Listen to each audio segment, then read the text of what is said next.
नमस्कार दोस्तों, आप सभी का स्वागत है हमारे इस YouTube चैनल सरस्वती जी के क्लासेस में। आज की इस क्लास में हम जानेंगे जेपीएससी पीटी का जो सेकंड पेपर है उसके बारे में, यानी जेपीएससी के पीटी के जो सेकंड पेपर में हमें क्या पढ़ना है।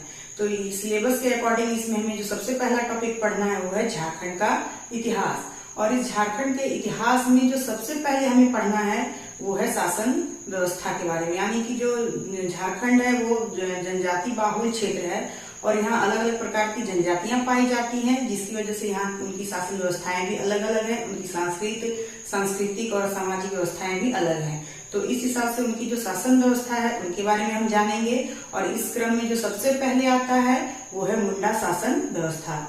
तो आज हम जानेंगे मुंडा शासन व्यवस्था के बारे में, जो जिसे कि पढ़ा पंचायत व्यवस्था भी कहा जाता है। तो आइए शुरू करते हैं आज की क्लास। आज की क्लास में हमने लिया है जेपीएससी पीटी का पेपर 2 और इस क्रम में हमें सबसे पहला टॉपिक जो पढ़ना है वो है झारखंड का इतिहास, जिसके अंतर्गत हम जानेंगे झारखंड के विभिन्न शासन व्यवस्थाओं के बारे में और यहाँ से 8 प्रश्न पूछे जाएंगे। और जो सबसे पहला शासन व्यवस्था आता है वो है मुंडा शासन व्यवस्था। ये जो झारखंड का इतिहास है यहाँ से 8 प्रश्न पूछे जाएंगे और ये जो पहला टॉपिक है मुंडा शासन व्यवस्था, यहाँ से 1 प्रश्न पूछा जाएगा। तो आइए शुरू करते हैं मुंडा शासन व्यवस्था। मुंडा जनजाति की शासन व्यवस्था को मुंडा शासन व्यवस्था कहा जाता है। मुंडा जनजाति की जो शासन व्यवस्था है उसे मुंडा शासन व्यवस्था कहा जाता है। फिर मुंडा जो है वो झारखंड में कोलेरियन समूह की एक सशक्त और शक्तिशाली जनजाति है। इसकी जो प्रजाति है वो है प्रोटो ऑस्ट्रोलायड। ये प्रोटो ऑस्ट्रोलायड समूह की प्रजाति है। इसका निवास स्थल जो है वो उसके बारे में विद्वानों में मतभेद है, यानी ये किस क्षेत्र से यहाँ के बसे हैं इसमें विद्वानों में मतभेद है। इसमें जो प्रथम विचारधारा है विद्वानों की, उनका मानना है कि इनकी जो मूल भूमि है वो तिब्बत है, मूल भूमि तिब्बत है। दूसरी विचारधारा जो है वो उनका मानना है कि ये भारत के दक्षिण पश्चिम से आर्यों के दबाव में मध्य प्रदेश आए तथा बाद में झारखंड में प्रवेश किया।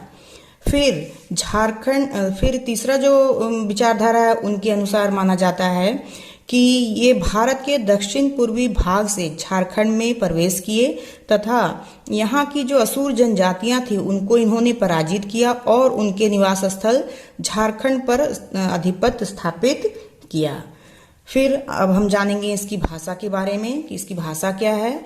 तो जो इसकी भाषा है वो है मुंडारी, यानी मुंडा जनजाति की जो भाषा है वो मुंडारी है, जो कि ऑस्ट्रो एशियाटिक भाषा परिवार से बिलोंग करती है। मुंडारी ऑस्ट्रो एशियाटिक भाषा परिवार से एग्जाम में क्वेश्चन पूछे जाते हैं कि किसी भाषा को दे दिया जाता है और उसका भाषा परिवार पूछा जाता है। तो यहाँ पे मुंडारी है, मुंडारी जो है वो है ऑस्ट्रो एशियाटिक भाषा परिवार समूह का भाषा है मुंडारी।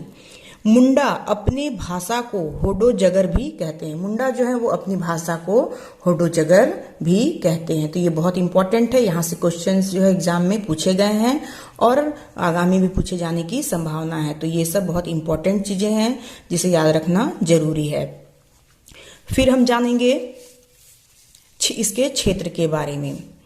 क्षेत्र के बारे में है कि जो ये अभी वर्तमान में कहाँ कहाँ पाए जाते हैं। तो ये झारखंड के रांची, खूंटी, हजारीबाग, गुमला, सिमडेगा, गिरिडीह, सिंहभूम तथा संथाल परगना क्षेत्र में पाई जाती है।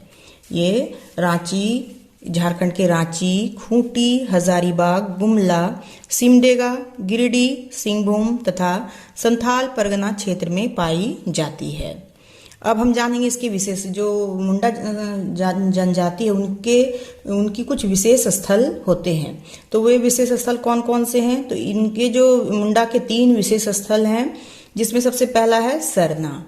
सरना क्या है? तो ये वो स्थल है जहाँ ग्राम देवता का निवास होता है, उसे सरना कहा जाता है, सरना। फिर आता है अखड़ा। अखड़ा जो है वो पंचायत की बैठक जहाँ होती है उसे कहा जाता है तथा रात्रि में वहाँ पे युवक युवतियों का नृत्य गान होता है, उसे अखड़ा कहा जाता है। तीसरा है शासन। शासन है समाधि स्थल, यानी जहाँ शवों को दबाया जाता है, दफनाया जाता है। और समाधि स्थल पर पत्थर के सील रखे जाते हैं जिसे शासनदिरी कहा जाता है। समाधि स्थल पर जो पत्थर के सील रखे जाते हैं उसे शासनदिरी कहा जाता है। फिर आता है युवा गृह। युवा गृह क्या है? युवा गृह है जहां युवाओं को प्रशिक्षण दिया जाता है, यानी कि एक प्रशिक्षण केंद्र के रूप में इसे जाना जाता है युवा गृह को। ये इस जो मुंडाओं का युवा गृह है उसे हम लोग गीतियोड़ा के नाम से जानते हैं और ये क्वेश्चन एग्जाम में पूछा जा चुका है। तो ये भी बहुत इंपॉर्टेंट है कि मुंडाओं का युवा गृह को क्या कहते हैं, तो गीतियोड़ा। या ऐसा भी पूछा जा सकता है कि गीतियोड़ा क्या है, तो ये मुंडाओं का युवा गृह है। फिर आता है इनकी कृषि और आजीविका के बारे में कि जब मुंडा यहाँ आए तो उन्होंने कृषि की शुरुआत कैसे की, उनकी आजीविका कैसे चली। तो सबसे पहले इन्होंने क्या किया कि आजीविका के लिए यहाँ के जंगलों वनों को साफ सुथरा किया और फिर कृषि करने लगे। और जब कृषि करने लगे तो फिर इनका जीवन जो है वो स्थायी हो गया और स्थायी जीवन ये यहाँ पे जीने लगे। फिर उनका बनाया गया खेत, इनके द्वारा जो खेत बनाया गया है, मुंडाओं के द्वारा जो खेत बनाया गया उसे खुटकट्टी खेत कहा जाता है। फिर उनके द्वारा बसाया गया गांव, ये जो जिन मुंडाओं ने जो अपना खेत बनाते थे खुटकट्टी खेत, उनके द्वारा जो गांव बसाया गया उसे खुटकट्टी गांव कहा गया। और ये जो खेत बनाने वाले होते, जो खुटकट्टी खेत बनाते थे, उन्हें खुटकट्टीदार कहा जाता था। खुटकट्टीदार वे कहलाए जो खेत बनाते थे। अब हम यहाँ जानेंगे कि खूंट का क्या तात्पर्य होता है। तो खूंट का अर्थ होता है एक परिवार, यानी एक परिवार का जो समूह होता था उसे खूंट कहा जाता है। फिर क्या था कि प्रत्येक खूंट अपनी जंगल और जमीन का मालिक होता था, यानी एक परिवार जो है उसका अपना जंगल और अपनी जमीन होती थी, यानी वही उसके मालिक होते थे। फिर इसलिए कहा जा सकता है कि जो प्रशासनिक व्यवस्था थी वो खुटकट्टीदार थी, यानी कि इनकी जो प्रशासनिक व्यवस्था थी वो खुटकट्टीदार थी। अब हम नेक्स्ट देखते हैं पढ़ा पंचायत शासन व्यवस्था। अब हम इनके जो पढ़ा पंचायत शासन व्यवस्था के बारे में जानेंगे। तो ये मुंडा जनजातियों में प्रत्येक गांव का एक पंचायत होता है। जो मुंडा जनजातियों का गांव होता है वो प्रत्येक गांव का अपना एक पंचायत होता है और पंचायत का जो प्रमुख होता है वो क्या कहलाता है, वो मुंडा कहलाता है। फिर जो कई ग्राम पंचायतों या गांवों को मिलाकर एक पट्टी बनाई जाती है। यानी क्या है कि ये जो ग्राम पंचायत है, कई ग्राम पंचायत जो होते हैं या कई गांव जो होते हैं उनको मिलाकर एक पट्टी बनाई जाती थी, जिसका प्रमुख कौन होता था, तो मानकी। यानी पंचायत का प्रमुख मुंडा और जो पट्टी कई ग्राम पंचायतों को मिलाकर जो बनाया जाता था पट्टी, उसका प्रमुख होता था मानकी। यानी मानकी की शक्ति जो है वो मुंडा से अधिक होती थी, क्योंकि यहाँ पंचायत जो है एक गांव है और ये जो पट्टी है वो कई गांव मिलकर बनाए जाते थे, कई ग्राम पंचायतों या गांवों को मिलाकर बनाया जाता था, इसलिए इसकी शक्ति जो है वो मुंडा से ज्यादा होती थी। मानकी जो है मुंडा से सुपीरियर होता था। फिर कई पट्टियों को मिलाकर पढ़ा बनता था। यानी कि जो मुंडा बने, पहले एक गांव जो ग्राम पंचायत हुआ वो उसके जो प्रमुख है वो मुंडा कहलाए। फिर कई ग्राम पंचायतों या गांवों को मिलाकर जो व्यवस्था की गई उसे पट्टी बनाई गई, उसका जो प्रमुख था वो मानकी होता था। और फिर कई पट्टियों को मिलाकर जो पट्टियों को मिलाकर जो व्यवस्था की जाती थी उसे पढ़ा कहा जाता था और इस पढ़ा का प्रमुख होता था पढ़ा राजा। तो इस तरह से देखा जाए तो सबसे अधिक ऊपर जो है वो हो गया पढ़ा राजा, फिर उसके नीचे मानकी और उसके नीचे मुंडा। इस तरह से जो शासन व्यवस्था इनकी चलाई जाती थी। फिर क्या था कि पढ़ा का भी एक पंचायत होता था जिसे पढ़ा पंचायत कहा जाता था। पढ़ा का भी एक पंचायत होता था जिसे पढ़ा पंचायत कहते हैं।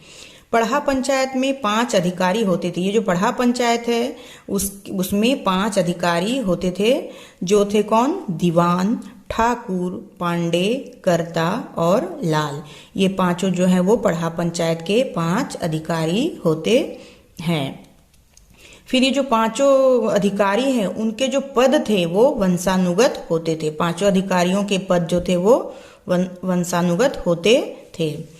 पढ़ा राजा का मनोनयन चुनाव द्वारा होता था। पढ़ा का जो राजा होता था, ये पद तो वंशानुगत जरूर था, लेकिन जो पढ़ा राजा था उसका चुनाव जो है उसका मनोनयन जो है वो चुनाव के द्वारा किया जाता था, यानी ये वंशानुगत पद नहीं था, यह पद वंशानुगत नहीं था। अब है मुंडा मानकी पढ़ा सरदार की जो प्रशासनिक व्यवस्था है उसे भारत की प्रथम गणतांत्रिक व्यवस्था का उदाहरण प्रस्तुत करती है। ये जो मुंडा मानकी पढ़ा सरदार की प्रशासनिक व्यवस्था है वो भारत की प्रथम गणतांत्रिक व्यवस्था का उदाहरण प्रस्तुत करती है। और इस तरह से जो मुंडा व्यवस्था, क्योंकि इसमें जो मेन आदमी था उसका चुनाव होता था, इसलिए ये जो मुंडा मानकी पढ़ा प्रशासनिक व्यवस्था है उसे भारत का प्रथम गणतांत्रिक व्यवस्था भी माना जाता है। फिर क्या था कि मानकी और पढ़ा राजा को किसी भी प्रकार की राजस्व की प्राप्ति नहीं थी। जो मानकी और पढ़ा राजा होते थे उन्हें किसी भी प्रकार के राजस्व की प्राप्ति नहीं होती थी, इसलिए क्या है, इसी आधार पर इसे राज्य व्यवस्था न कहकर सहकारी व्यवस्था भी कहा जाता है।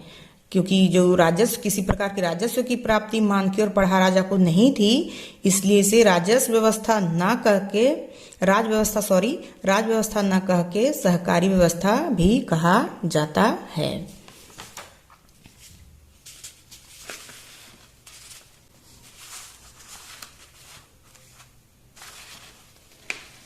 फिर है पढ़ा पंचायत व्यवस्था द्वारा सीमा विवाद, आपसी झगड़ों का निपटारा तथा अन्य विवादों को सुलझाया जाता था। ये जो पढ़ा पंचायत व्यवस्था थी उसके द्वारा क्या कौन से झगड़े सुलझाए जाते थे, तो ये थे सीमा विवाद, आपसी झगड़ों का निपटारा तथा अन्य विवादों को सुलझाया जाता था। फिर क्या था कि पढ़ा से भी बड़ी एक इकाई थी जिसे राज के नाम से जाना जाता है। पढ़ा से बड़ी इकाई जो थी वो राज होती है और राज का प्रधान जो है वो राजा कहलाता है। पढ़ा से बड़ी जो इकाई है वो राज है और राज का प्रधान राजा कहलाता है। फिर क्या था, ये राज का निर्माण कैसे होता था, तो कई पढ़ाओं को मिलाकर एक राज बनता है।